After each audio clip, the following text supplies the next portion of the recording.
नमस्कार, लोकसंदेश न्यूज चॅनलमध्ये आपलं स्वागत आहे। पाहूयात आजची विशेष बातमी।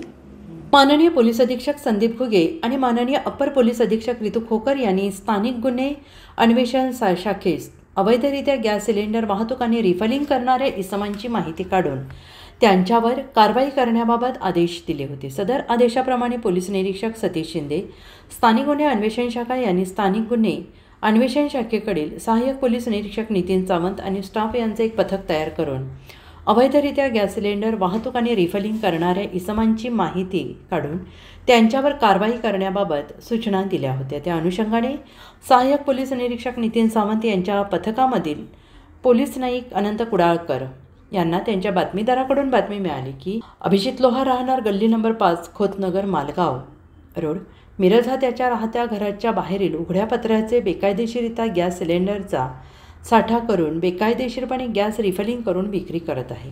नमूद पथकाने मिळालेल्या माहितीप्रमाणे गल्ली नंबर 5 खोतनगर मालगाव रोड मिरज येथील अभिजित लोहार याच्या घराजवळ जाऊन पाहिले असता सदर ठिकाणी घरासमोर एक इसम बसलेला दिसला।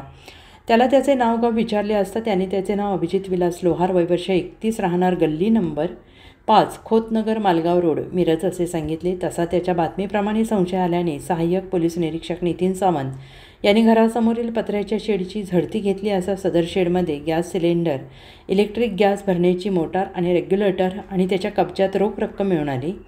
तसेच गॅस रिफिलिंग करण्याचा आणि गॅस सिलेंडर बाळगण्याच्या परवान्याबाबत विचारले असता त्याने कोणताही परवाना नसल्याचं सांगितलं।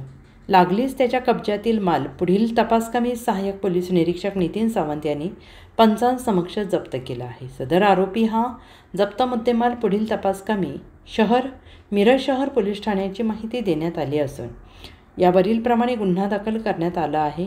पुढील तपास मिरज शहर पोलीस ठाणे करीत आहेत।